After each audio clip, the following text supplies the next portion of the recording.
Halo sahabat Bawaslu, selamat datang di Potwaslu, podcast wawasan pemilu dalam pojok pengawasan Bawaslu Kabupaten Jember bersama Soka Radio. Bersua berbagi kisah, bertukar informasi, bersama ikut mengawasi. Di episode kali ini Vira Miar hadir dan kita akan membahas nih isu penting seputar penanganan pelanggaran pemilu di Kabupaten Jember nih. Mungkin dari sahabat Bawaslu atau juga Sokais yang malam hari mendengarkan ada Vira Miar ya yang pastinya juga kalau membahas tentang pilkada atau pemilu sendiri. Nah, ini pastinya di daerah yang kita cintai ini Kabupaten Jember yang penuh juga dengan dinamika politik dan juga tak luput dari tantangan terkait integritas pelaksanaan pemilu.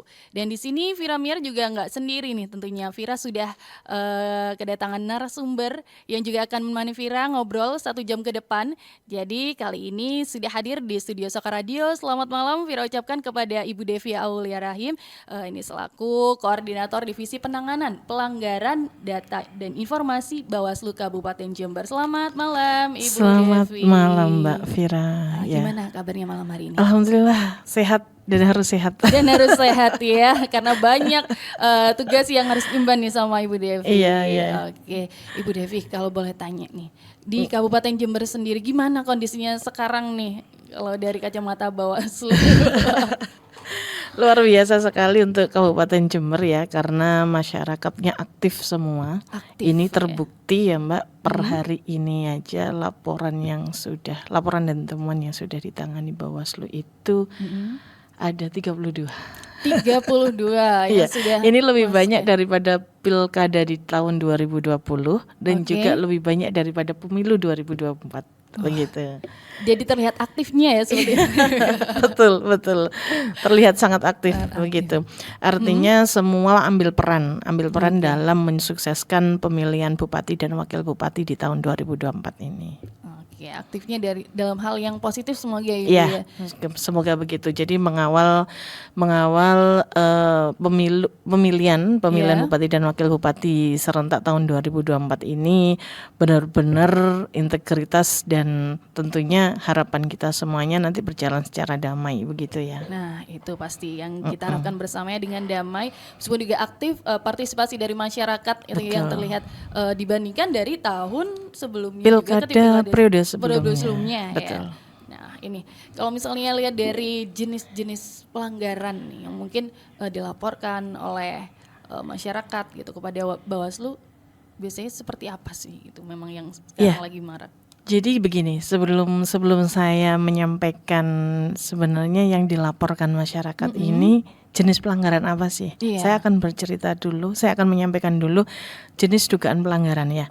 Jenis pelanggaran itu Mbak ada 3. Yang satu adalah pelanggaran kode etik penyelenggara ya. Terus pelanggaran administrasi dan juga ada pelanggaran pidana pemilihan.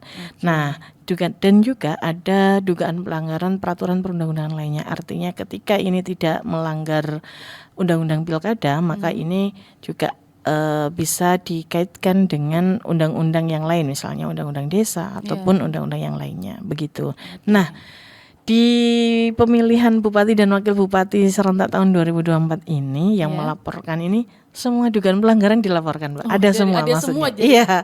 3 jenis itu ada. 3 jenis itu ada semua, bahkan di dugaan undang-undang dugaan pelanggaran peraturan perundang-undangan lainnya juga ada. Begitu. Terkait dengan netralitas ya. Misalnya netralitas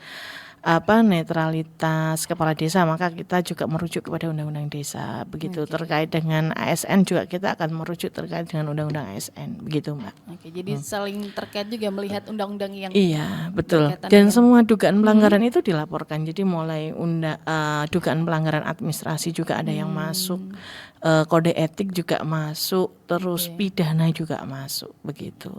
Pidana juga masuk. Nah, seperti itu. Itu sedikit ya yang berceritakan. Nanti kita akan kembali ngobrol lagi karena pastinya pingin tahu seperti apa sih prosesnya ya sampai itu ada 32 tadi. 32. Gimana prosesnya itu bisa masuk dan lain sebagainya, ditangani seperti apa nantinya, juga pastinya untuk Sokais atau juga sahabat Bawaslu yang malam hari ini mendengarkan ya. Ini silakan saja yang ingin bertanya mungkin Ibu ya. Jadi bisa, monggo. kita buka sesi pertanyaan bisa via WhatsApp-nya di 0811 353 1021. Silakan saja di nomornya Soka Radio. Ya bisa ditanyakan, mumpung ada Bu Devi nih dari Koordinator Divisi Penanganan Pelanggaran Data dan juga Informasi dari Bawaslu Kabupaten Jember. Tentunya tetap di Soka Radio. Baik, masih di Potwaslu untuk sahabat Bawaslu dan juga Sokais yang malam hari ini sedang mendengarkan ya. Obrolan kita masih berlanjut nih, karena tadi sempat berbicara juga, Ibu Devi menyampaikan bagaimana masyarakat Jember ini termasuk aktif juga ya dalam berpartisipasi, kemudian melaporkan dugaan-dugaan kalau adanya mungkin pelanggaran ya. Nah, seperti apa sih Bu kalau proses sendiri secara ketika mungkin ada yang menemukan dugaan pelanggaran, masyarakat gitu menemukan, kemudian prosesnya seperti apa kalau di Bawaslu? Ya begini Mbak, jadi dugaan pelanggaran itu sumbernya ada dua Mbak. Satu dari temuan ini hasil pengawasan, dan yang kedua ini dari laporan. Nah, laporan ini masyarakat. Kalau memang masyarakat dianggap ada dugaan pelanggaran, maka lapornya ke Bawaslu atau Panwaslu kecamatan. Nah, prosesnya ketika laporan ini masuk di Bawaslu ataupun di Panwaslu kecamatan tidak serta-merta langsung ditindaklanjuti. Nah, ada prosedurnya. Nah, prosedurnya maka mereka harus datang untuk mengisi formulir yang sudah disiapkan dan ditandatangani langsung oleh yang bersangkutan. Begitu. Jadi kalau nanti misalnya mereka menyampaikan by surat, itu tidak laporan resmi. Gitu. Jadi enggak ini ya harus datang. Betul. Jadi kalau memang itu bersurat kepada Bawaslu atau mungkin lewat media sosial, maka itu akan menjadi informasi awal bagi kami yang nantinya akan kami lakukan penelusuran. Nah, tapi kalau misalnya datang melaporkan secara resmi ke Bawaslu, mereka mengisi formulir yang sudah kami sediakan, maka nanti maka pelapor itu akan mendapatkan surat tanda terima laporan begitu. Nah, dari situ nanti kami mempunyai waktu 2 hari untuk melakukan kajian awal begitu. Nah, kajian awal ini untuk menentukan apakah laporan yang disampaikan masyarakat ini sudah memenuhi syarat formil materialnya atau belum. Begitu. Nah, syarat formil material maka ya berarti kan ada pelapornya, ada yang dilaporkan, terus begitu. Terus batas waktunya.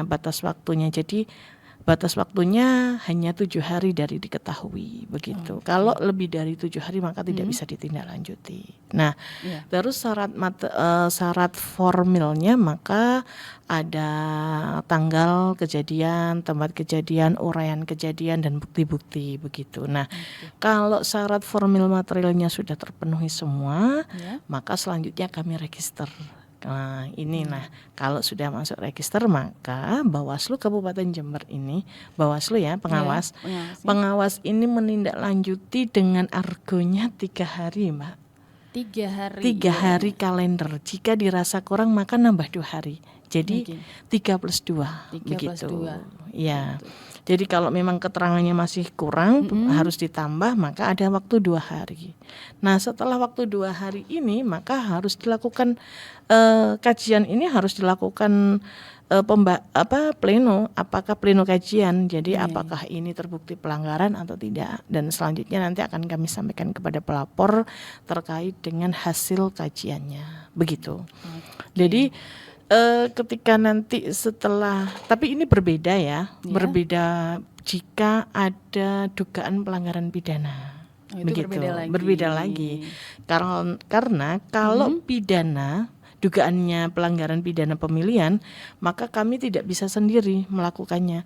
Maka kami bersama Sentra Gakumdu, Sentra Penegakan Hukum Terpadu, di mana di situ ada dari unsur kepolisian dan juga dari unsur kejaksaan. Begitu. Nah, ketika tadi saya menyampaikan ada kajian awal ya, ini sudah melengkapi semua, sudah terlengkapi syarat formil material, maka kami register dan selanjutnya kami harus melakukan pembahasan pertama. Pembahasan pertama ini bersama dengan Sentra Gakumdu untuk menentukan bukti-bukti yang disampaikan pelapor itu dan peristiwa pidananya di mana begitu, dan pasal apa yang akan dikenakan atau diterapkan begitu. Nah, setelah itu pembahasan pertama ini juga ada waktunya, bisa dilakukan 1 kali 24 jam setelah diregister. Setelah itu kami lakukan kajian, kajiannya sama sih waktunya dengan yang tadi 3+2. Iya. Nah, kalau nanti ternyata di 3 hari masih kurang, berarti ada waktu 2 hari ya nambah. Iya. Nah setelah itu kami lakukan pembahasan kembali dengan Sentra Gakumdu hasil dari kajian itu tadi. Iya. Kami bahas kembali, kami godok kembali dengan Sentra Gakumdu, dan disitulah di Sentra Gakumdu ini untuk menentukan apakah unsur-unsur pidananya terpenuhi atau enggak, Mbak, begitu. Dan tentunya dengan 2 alat bukti yang cukup, begitu. Oke, itu tadi jadi prosesnya. Kemudian prosesnya begitu. Dan nanti kalau sudah di pembahasan kedua, maka kami melakukan pleno dari kajian yang kami lakukan, dan hasil dari pembahasan kedua itu menjadi dasar pleno juga, salah satu dasar pleno. Dan nantinya jika ternyata terbukti maka akan dilanjutkan dengan penyidikan, tapi kalau misalnya tidak terbukti maka dihentikan di situ, begitu prosedurnya. Jadi ketika misalnya dilanjutkan ke penyidikan atau mungkin tidak berlanjut karena kurang terpenuhi, nah seperti tadi, nanti pasti pelapornya akan mendapat informasi, akan mendapatkan informasi, begitu. Gitu dia. Jadi memang prosesnya proses panjang dan juga melibatkan pihak-pihak terkait juga ya. Betul. Yang ketika tadi ya, ketika masuk ke tahap pidana seperti itu ya pasti ada. Kalau dugaan pidana pasti kami akan melibatkan Gakumdu, nggak mungkin kami akan melakukan sendiri. Nah itu dia. Ini juga yang mau bertanya di WhatsApp-nya sudah masuk beberapa. Mungkin ini juga masih terkait tema hari ini ya, tentang penanganan pelanggaran dalam pemilu sendiri. Jadi ini ada beberapa WhatsApp yang juga masuk ya via chatnya ini. Nah kalau misalnya ini juga ada yang tanya, kalau misalnya nih seumpama Bawaslu menemukan kecurangan pada salah satu calon ketika sudah H-1 pemilihan gitu, bagaimana cara mengatasinya? Masuk ke proses juga mungkin ya, ke detail prosesnya gimana? Jadi semua dugaan pelanggaran itu tidak hanya ketika sekarang Mbak ya masa kampanye, tapi di setiap tahapan itu kami dugaan pelanggaran itu pasti ada di setiap tahapan. Karena kalau kita berbicara dugaan pelanggaran administrasi, itu adalah dugaan pelanggaran yang tidak sesuai prosedur, yang tidak sesuai mekanisme, yang tidak sesuai dengan tata cara, itu administrasi. Artinya setiap tahapan pasti ada potensi dugaan administrasinya, begitu. Dan kalau dugaan pidana itu yang sesuai dengan ketentuan undang-undang. Jadi di undang-undang pilkada itu pasti ada ketentuan pidananya, begitu. Misal money politik. Money politik ini tidak hanya berlaku ketika masa kampanye, di masa tenang pun juga berlaku, dan di masa hari pemungutan itu juga berlaku, begitu. Nah itu ya. Jadi tidak hanya di masa tertentu saja tadi ya, seperti masa kampanye dan sebagainya. Berarti ini masih sampai nanti ketika sudah pemilihan pun seperti itu, sudah tanggal pencoblosan misalnya, Devi, itu juga masih tetap misalnya ada pelanggaran, bisa disampaikan. Bahkan di TPS itu ada pengawas TPS, Mbak. Jadi kalau memang ada dugaan pelanggaran di TPS bisa disampaikan di pengawas TPS, begitu. Nanti pengawas TPS yang akan menyampaikan rekomendasi apa yang disampaikan, begitu. Seperti itu ya sahabat Bawaslu yang juga Sokais. Nah, dan juga kalau misalnya dari tadi kan ada 3 jenis untuk jenis pelanggaran sendiri. Nah kalau di Kabupaten Jember dari yang sudah ditangani seperti apa? Nah mungkin ya saya lihat contekan dulu ya Mbak. Oh ya boleh ya, karena memang ini ya kadang-kadang kalau masyarakat mungkin ada yang merasa ketika melaporkan gitu sebuah dugaan misalnya ke Bawaslu, mungkin seperti itu tadi akhirnya tahu prosesnya seperti apa ya, bagaimana panjangnya prosedurnya seperti apa. Jadi mungkin ada yang sudah keburu pengen ini kenapa udah lapor nggak langsung besoknya langsung ini ya gitu, langsung ditangani seperti itu. Jadi pasti ada proses-prosesnya. Dan tadi saya belum menyampaikan ya Mbak, di dalam proses kajian itu kami dapat untuk melakukan klarifikasi. Artinya dapat ini bisa dilakukan bisa tidak, tapi untuk mencari keterangan itu kami, atau untuk menambah keterangan itu pasti kami akan melakukan klarifikasi. Nah klarifikasi ini kepada siapa? Kepada pelapor, kepada terlapor, pada saksi. Bahkan kemarin kami sempat harus turun ke TKP harus turun ke wilayah yang dilaporkan karena memang tidak ada saksinya. Tidak ada saksi yang disampaikan ke kami dari pelapor maupun dari terlapor. Memang saksi ini tidak wajib ya bagi pelapor. Yang harus disampaikan ini ada buktinya begitu.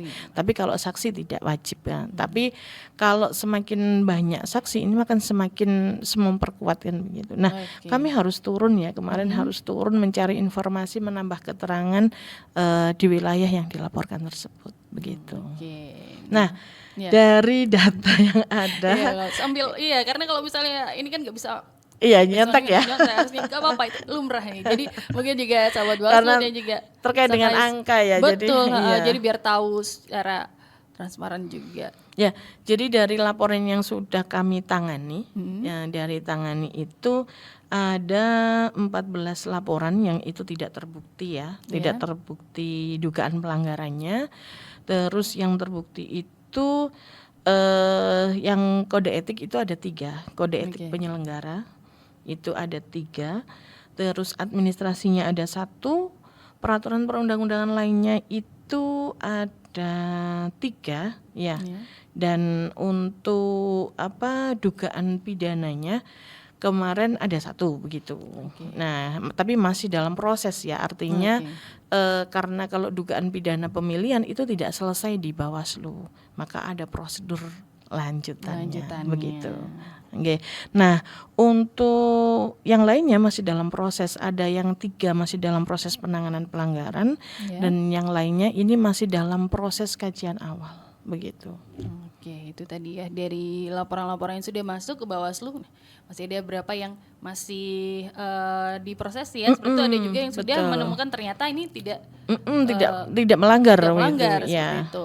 Tapi kalau misalnya ada orang mungkin nih ya yang melaporkan Ibu Devi, ketika sudah dikatakan tidak melanggar, merasa kurang puas gitu. Nah, itu misalnya orang yang bisa mau tetap untuk misalnya melaporkan lagi atau gimana untuk melengkapi ini buktinya ini dijadikan saksi dan segala macam kayak gitu. Iya. Bisa.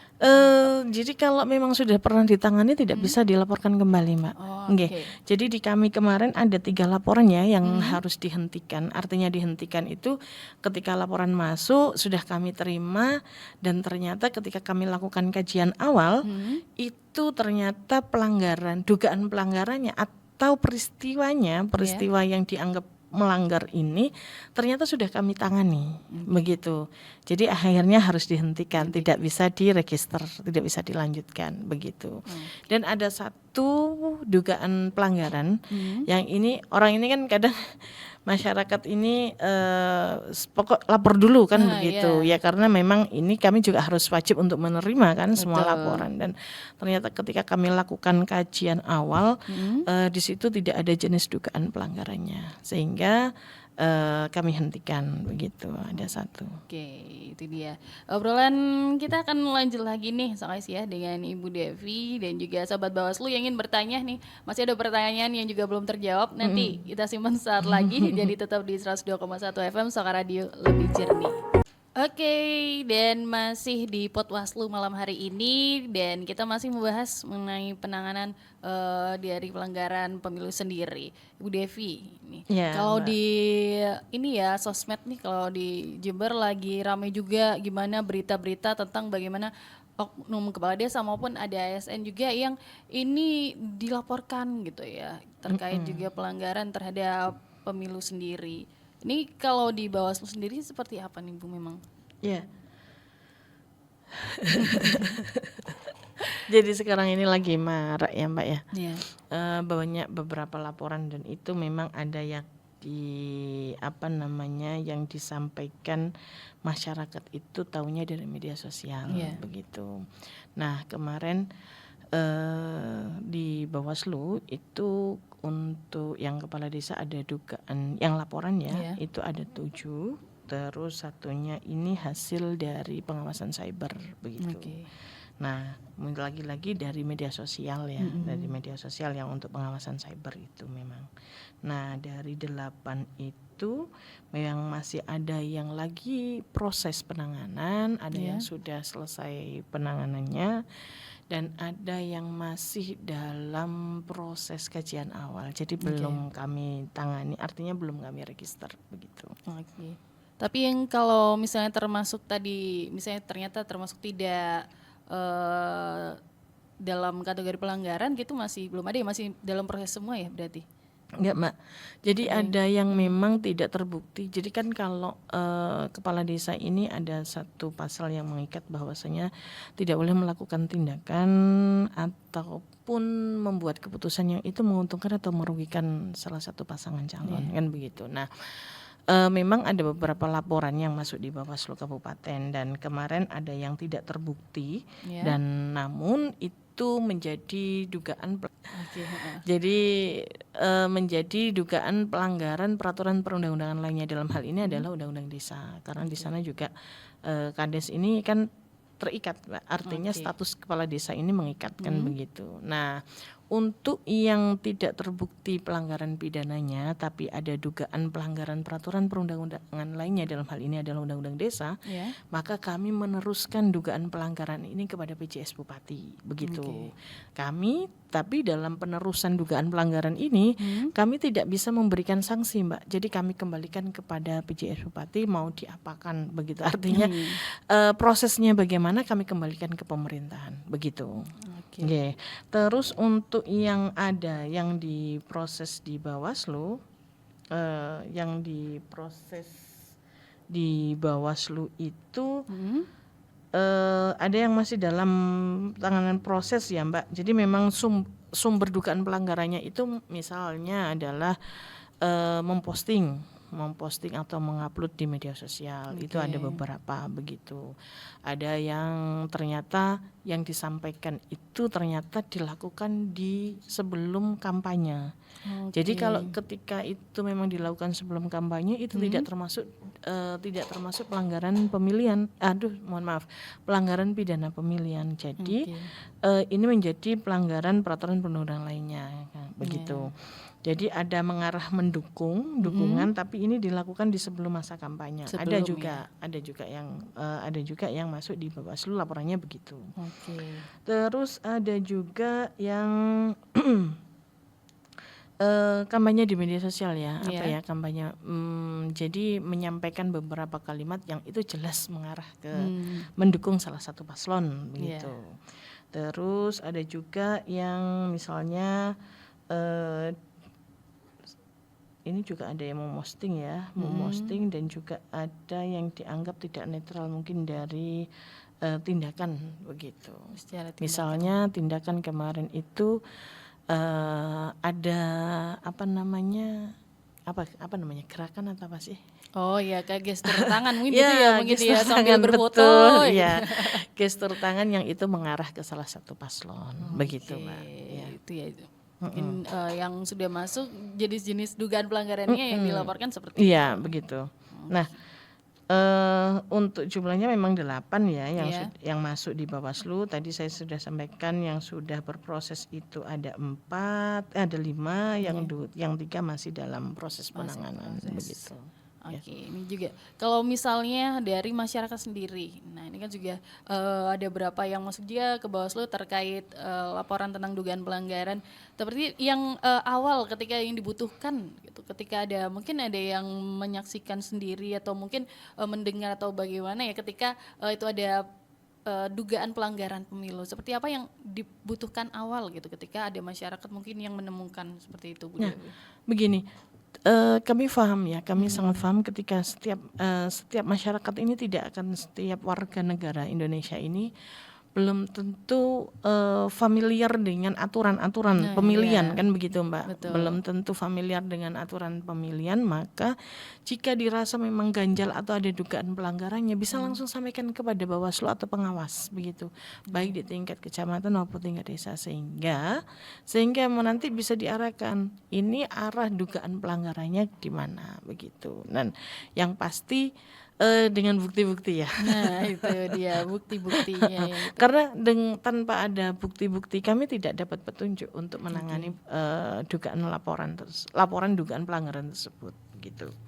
Dan ada beberapa ya Mbak yang tadi pernah disampaikan kepada masyarakat, klarifikasi itu tidak penting misalnya begitu. Nah, justru di klarifikasi itu kami kadang menguli atau mendapatkan informasi yang itu tidak tersampaikan di dalam laporan begitu, sehingga itu bisa menjadi petunjuk ataupun bisa menjadi terang peristiwa tersebut kan begitu, menjadi terang peristiwa tersebut sehingga kami mau menentukan bagaimana ini akan lebih jelas. Jadi dari klarifikasi itu sangat menurut kami ini adalah sangat penting. Namun ada beberapa yang itu tidak perlu klarifikasi, Mbak. Misal nih, seperti apa tuh? karena di dalam peraturan itu klarifikasi itu bunyinya dapat. Jadi kalau dapat ini boleh dilakukan, boleh tidak begitu, sesuai dengan kebutuhan. Nah, misal nih ada laporan terkait dengan dengan alat peraga yang dipasang di tempat yang dilarang. Maka kami tidak perlu mengklarifikasi pelapor atau terlapornya. Yang kami lakukan adalah ngecek di tempat tersebut apakah benar atau tidak begitu. Tanpa klarifikasi pun langsung kepada pelapor ataupun terlapornya, kami bisa mengecek dengan pengawas yang ada di jajaran di bawah. Nah, nanti selanjutnya kami rekomendasikan kepada KPU begitu. Oke, dan seperti yang tadi juga dijelaskan Ibu Devi ya, bagaimana ketika itu melalui proses oleh Bawaslu sendiri kan ada berapa kali tuh Bu, harus ada sidang pleno dan lagi sebagainya gitu. Sebenarnya kenapa sampai rumit itu kan? Mungkin ada masyarakat yang rasa ini kan udah ada buktinya, udah jelas gitu. Mungkin yang merasa gregetan kali ya, mungkin tidak sabar dengan proses itu. Kenapa harus sampai berkali-kali gitu sebenarnya Bu? Iya. Jadi begini Mbak, Bawaslu ini kan lahir kan amanah dari undang-undang ya. Betul. Jadi kami ini pelaksana undang-undang. Jadi apa yang menjadi aturannya itu yang akan kami lakukan. Jadi prosedur dalam penanganan pelanggaran pun kami juga menyesuaikan dengan aturan yang ada. Kami tidak bisa serta-merta misalnya, loh ini jelas-jelas melanggar, ini harus terbukti ini melanggar kan kadang. Nggih nyuwun sewu, kadang ini kan ada masyarakat ini yang fanatik ke salah satu paslon ya. Sehingga ketika salah satu paslonnya melakukan atau fanatik satunya melakukan yang bagi dia tidak pas, itu kan ini salah begitu kan. Nah, di kami tetap akan kami lakukan sesuai prosedur. Maka kami lakukan kajian, dan di kajian itu nanti kami juga akan hasil dari klarifikasi itu akan kami buka bersama. Jadi dikaji per soal atau per kasus atau per klarifikasi. Jadi misalnya kami sudah mengklarifikasi 5 begitu ya, maka nanti kami akan semuanya akan kami buka hasil dari klarifikasinya bagaimana begitu. Apakah dari klarifikasi si A, si B, si C, si D ini membuka peristiwa ini lebih terang atau tidak begitu. Nah, kami sempat misalnya ternyata ini dari hasil klarifikasinya, terus dari hasil dari laporan yang ada dari ini, loh kok belum masih ada yang terang gitu, maka kami akan perdalam kembali. Dan memang itu melalui pleno. Di kami ini kan kolektif kolegial ya Mbak. Walaupun saya divisi penanganan pelanggaran, tidak bisa kami serta-merta memutuskan saya Devi ini memutuskan ini melanggar, ini nggak bisa. Jadi di Bawaslu Kabupaten Jember ini ada 5 pimpinan, maka semua kajian itu dilakukan secara kolektif kolegial, nanti yang memutuskan juga pimpinan berlima begitu. Tapi kalau selama ini nih, kalau Ibu Devi sendiri kan juga menyatakan tadi sempat biasanya harus ya turun ke lapangan mau nggak mau. Tapi dari sepanjang ketika mendapatkan laporan dan lain sebagainya, proses yang berat gitu sebenarnya ketika Ibu sendiri menjalankan tugas gitu Bu, ketika ada laporan gitu, bagian mana ya, apa ketika harus turunnya atau mungkin ketika ya harus banyak rapat-rapatnya itu tadi. Yang berat ya Mbak. Ini saya jadi curhat ini. Gak apa ya, di sini mumpung. Jadi begini, kami ini kan terbatas waktu ya dalam menangani. Terbatas waktu, kami hanya punya waktu waktu itu 5 hari, limited sekali kan. Betul. Dan ketika ada laporan yang bersamaan, jadi dalam waktu 5 hari kami harus menangani tidak hanya satu laporan. Sehingga fokusnya ini harus terbagi kan. Betul. Harus terbagi. Ini harus diklarifikasi, ini harus diklarifikasi. Nah, ketika dalam proses yang beririsan dalam menangani laporan yang beririsan ini, nah kami ini harus berhati-hati betul dan harus fokus betul dalam menanganinya. Nah, ini yang tantangan yang luar biasa. Jadi kalau misalnya bila bisa dikatakan tuh sekarang lagi panen. Kalau orang biasanya panen ini senang ya, Mbak. Iya. Kami panen ya senang dalam artian ternyata partisipasi masyarakat dalam hal laporan sangat luar biasa. Tapi ya kami harus berhati-hati betul kan dalam menangani begitu, Mbak. Tantangan yang luar biasa bagi kami begitu. Oke. Dan kita akan kembali lagi saat lagi di segmen selanjutnya nih, masih terkait juga tentang bagaimana sejauh ini di Jember tentang penanganannya dan juga seperti apa sih keadaannya saat ini. Makanya tetap di Potwaslu, podcast bersama Bawaslu kali ini. Oke, dan masih di Potwaslu malam hari ini dan kita masih membahas mengenai penanganan dari pelanggaran pemilu sendiri. Ibu Devi, kalau Mbak, di ini ya sosmed nih, kalau di Jember lagi ramai juga gimana berita-berita tentang bagaimana oknum kepala desa maupun ada ASN juga yang ini dilaporkan gitu ya terkait juga pelanggaran terhadap pemilu sendiri. Ini kalau di Bawaslu sendiri seperti apa nih Bu memang? Ya. Jadi sekarang ini lagi marak ya Mbak ya. Banyak beberapa laporan dan itu memang ada yang yang disampaikan masyarakat itu taunya dari media sosial begitu. Nah, kemarin di Bawaslu itu untuk yang kepala desa ada dugaan yang laporan itu ada 7, terus satunya ini hasil dari pengawasan cyber begitu. Nah, lagi-lagi dari media sosial ya, dari media sosial yang untuk pengawasan cyber itu memang. Nah, dari 8 itu memang masih ada yang lagi proses penanganan, ada yang sudah selesai penanganannya. Dan ada yang masih dalam proses kajian awal, jadi belum kami tangani, artinya belum kami register begitu. Tapi yang kalau misalnya termasuk tadi, misalnya ternyata termasuk tidak dalam kategori pelanggaran gitu masih belum ada ya, masih dalam proses semua ya berarti?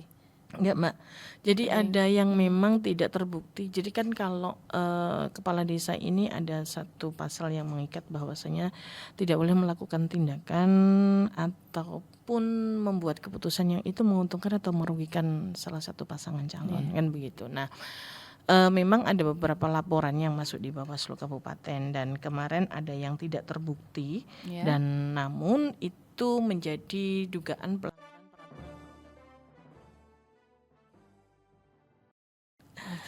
Jadi menjadi dugaan pelanggaran peraturan perundang-undangan lainnya, dalam hal ini adalah Undang-Undang Desa, karena di sana juga Kades ini kan terikat, artinya status kepala desa ini mengikatkan begitu. Nah, untuk yang tidak terbukti pelanggaran pidananya tapi ada dugaan pelanggaran peraturan perundang-undangan lainnya, dalam hal ini adalah Undang-Undang Desa, maka kami meneruskan dugaan pelanggaran ini kepada PJS Bupati begitu.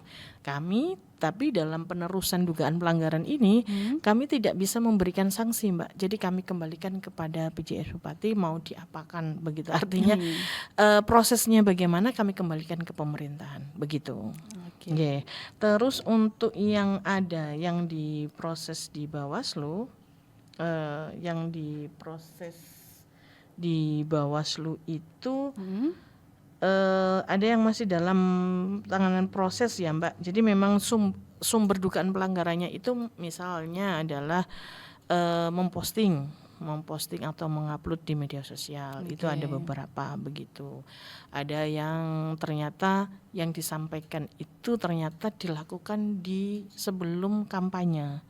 Jadi kalau ketika itu memang dilakukan sebelum kampanye itu tidak termasuk pelanggaran pemilihan. Pelanggaran pidana pemilihan. Jadi ini menjadi pelanggaran peraturan perundang-undangan lainnya, begitu. Jadi ada mengarah dukungan, tapi ini dilakukan di sebelum masa kampanye. Ada juga yang masuk di Bawaslu laporannya begitu. Terus ada juga yang kampanye di media sosial kampanye.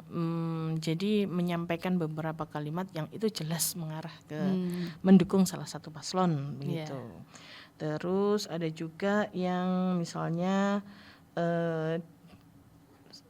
ini juga ada yang memposting dan juga ada yang dianggap tidak netral mungkin dari tindakan begitu. Misalnya tindakan kemarin itu ada gerakan atau apa sih?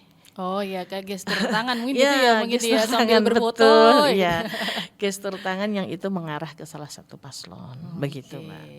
Itu. Mungkin yang sudah masuk jenis-jenis dugaan pelanggarannya yang dilaporkan seperti itu. Iya, begitu. Nah, untuk jumlahnya memang 8 ya yang masuk di Bawaslu. Tadi saya sudah sampaikan yang sudah berproses itu ada 5, yang 3 masih dalam proses penanganan begitu. Ini juga kalau misalnya dari masyarakat sendiri, nah ini kan juga ada berapa yang masuk dia ke Bawaslu terkait laporan tentang dugaan pelanggaran seperti yang awal ketika yang dibutuhkan gitu, ketika mungkin ada yang menyaksikan sendiri atau mungkin mendengar atau bagaimana ya ketika itu ada dugaan pelanggaran pemilu, seperti apa yang dibutuhkan awal gitu ketika ada masyarakat mungkin yang menemukan seperti itu Bu Dewi? Begini. Kami sangat paham ketika setiap masyarakat ini tidak akan setiap warga negara Indonesia ini belum tentu familiar dengan aturan-aturan pemilihan kan begitu Mbak. Betul. Belum tentu familiar dengan aturan pemilihan, maka jika dirasa memang ganjal atau ada dugaan pelanggarannya bisa langsung sampaikan kepada Bawaslu atau pengawas begitu. Baik di tingkat kecamatan maupun tingkat desa sehingga nanti bisa diarahkan ini arah dugaan pelanggarannya di mana begitu. Dan yang pasti dengan bukti-bukti ya. Nah itu dia bukti-buktinya ya. Karena tanpa ada bukti-bukti kami tidak dapat petunjuk untuk menangani laporan dugaan pelanggaran tersebut gitu.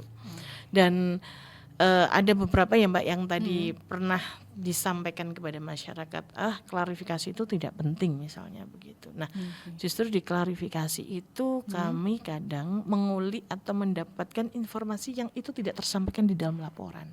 Begitu, sehingga itu bisa menjadi petunjuk ataupun bisa menjadi terang peristiwa tersebut kan begitu, menjadi terang peristiwa tersebut sehingga kami mau menentukan bagaimana ini akan lebih jelas. Jadi dari klarifikasi itu sangat menurut kami ini adalah sangat penting.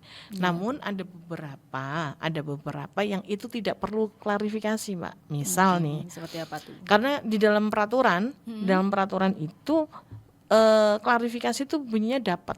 Jadi kalau dapat ini boleh dilakukan, boleh tidak, begitu sesuai dengan kebutuhan.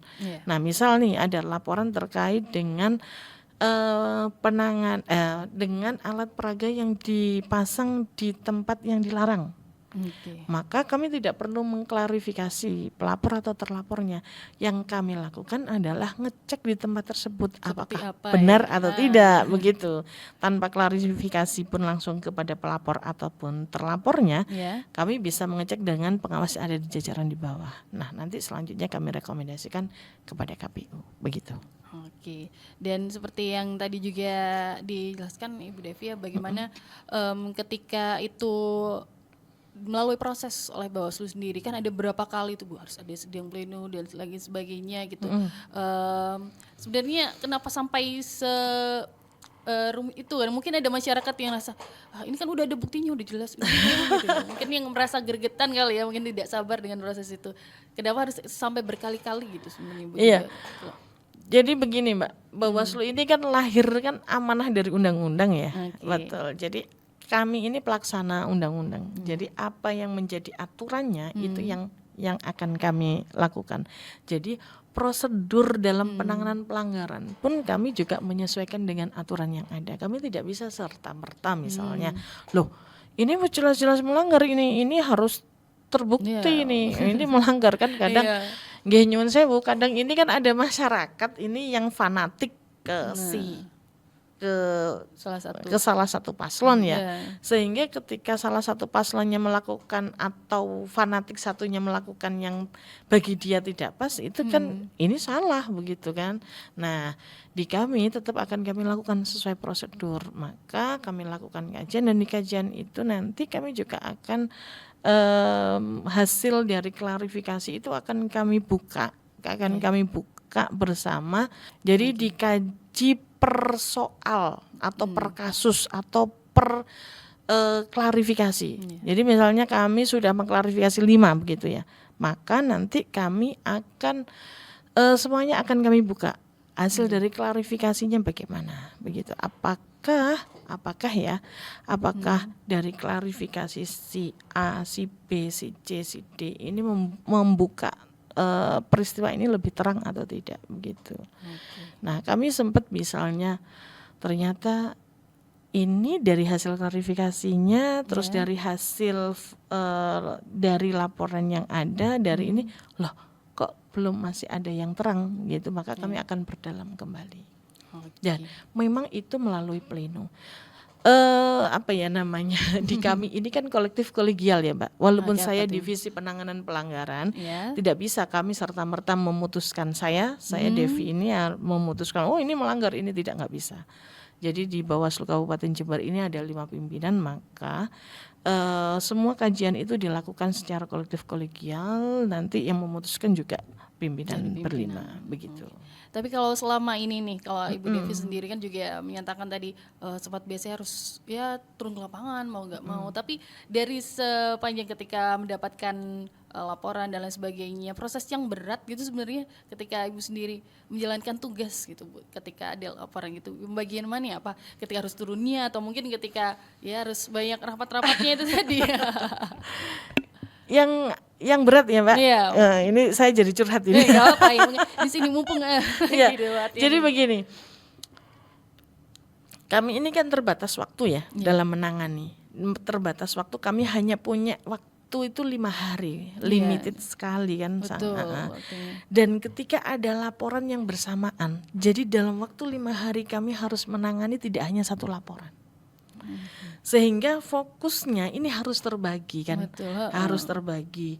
Ini harus diklarifikasi, ini harus diklarifikasi. Nah, ketika dalam proses yang beririsan dalam menangani laporan yang beririsan ini, nah kami ini harus berhati-hati betul dan harus fokus betul dalam menanganinya. Nah, ini yang tantangan yang luar biasa. Jadi kalau misalnya bila bisa dikatakan tuh sekarang lagi panen. Kalau orang biasanya panen ini senang ya Mbak. Iya. Kami panen ya senang dalam artian ternyata partisipasi masyarakat dalam hal laporan sangat luar biasa. Tapi ya kami harus berhati-hati betul kan dalam menangani begitu Mbak. Tantangan yang luar biasa bagi kami begitu. Oke. Dan kita akan kembali lagi saat lagi di segmen selanjutnya nih, masih terkait juga tentang bagaimana sejauh ini di Jember tentang penanganannya dan juga seperti apa sih keadaannya saat ini. Makanya tetap di Potwaslu, podcast bersama Bawaslu kali ini. Dan kembali lagi kali ini di segmen terakhir untuk Potwaslu di episode kali ini, podcast Soasan Pemilu dalam pojok pengawasan Bawaslu Kabupaten Jember bersama Soka Radio dan juga masih bersama Ibu Devi nih di segmen terakhir. Dan bagaimana mendengarkan tadi ya, mungkin dari kita semua jadi tercerahkan proses-prosesnya bagaimana sampai akhirnya dalam suatu dugaan yang dilaporkan mungkin oleh masyarakat akhirnya bisa dikatakan ini termasuk pelanggaran atau tidak, dan akhirnya diproses seperti apa. Ternyata sangat panjang dan rumit dan melelahkan juga Untuk dari Bawaslu Jember sendiri harus bagaimana memproses dengan juga secara objektif ya, dan juga bisa akhirnya menemukan jalan keluarnya seperti apa gitu. Ketika juga harus bekerja sama dengan pihak-pihak terkait juga ketika menyelesaikan permasalahan itu seperti apa gitu. Nah ini sebagai penutup nih Bu Devi ya, bagaimana juga masyarakat akhirnya bisa ini ya melihat Bawaslu sendiri dengan kinerja selama ini seperti itu. Jika melihat bagaimana masyarakat juga terlihat antusiasnya dari banyak laporan yang masuk betul, juga Mbak. Bawaslu gitu. Jadi begini Mbak ya, ini kan pungut hitung itu tinggal menghitung hari ya. Iya. Tidak nyampe, tinggal menghitung hari lah ya. Tanggal 27 kita harus memutuskan kita mau memilih. Kan begitu, memilih, dan kita harus berangkat ke TPS kan untuk menyampaikan pilihan kita kan begitu. Jadi pilihan itu cukup disampaikan di dalam bilik suara. Tidak perlu disampaikan apalagi kewar-kewar kepada orang lain, karena itu memang tidak diperbolehkan, apalagi kalau misalnya ini Mbak ya, di video pas ketika nyoblos, itu di TPS-nya ya itu juga tidak boleh, itu adalah suatu pelanggaran itu Mbak. Nah kami berharap ya nanti ini di akhir, karena waktunya juga terbatas, nanti kami bisa ngobrol-ngobrol lagi, dan di Bawaslu juga sebenarnya juga sangat terbuka ya untuk menyampaikan aspirasi dari masyarakat dan lain sebagainya. Nah harapan kami ini tinggal menghitung hari, monggo kita wujudkan pemilihan Bupati dan Wakil Bupati Kabupaten Jember ini di tahun 2024 ini dengan damai tentunya. Begitu. Mari kita lakukan apa yang boleh dilakukan, yang tidak boleh dilakukan mohon ditahan dulu gitu. Mohon untuk ditahan dulu sehingga kita tidak saling ini ya, antara fanatik satu dengan yang lainnya, tidak saling panas-panasan. Jadi yang terjadi kan memang satu laporan begitu Pak ya. Nah, tapi saya yakin masyarakat Kabupaten Jember ini masyarakat pemilih-pemilih cerdas semua, sehingga bisa memilih sesuai hati nurani, begitu. Dan untuk pihak-pihak yang memang dilarang dalam menyampaikan berkampanye, mohon untuk tidak melakukan kampanye, karena tidak semua masyarakat atau tidak semua pihak, memang ada pihak-pihak atau ada pihak-pihak yang dilarang untuk berkampanye begitu. Begitu kurang lebihnya Mbak. Mari kita jaga pemilihan atau pilkada serentak di tahun 2024 ini bersama-sama, karena yang mewujudkan yang menjadi tanggung jawab ini adalah tanggung jawab bersama penyelenggara, masyarakat sebagai pemilih, dan juga pemerintah sebagai memfasilitasi juga harus bersama-sama bertanggung jawab untuk mewujudkan pemilihan Bupati dan Wakil Bupati di tahun 2024 ini yang damai, berintegritas tentunya.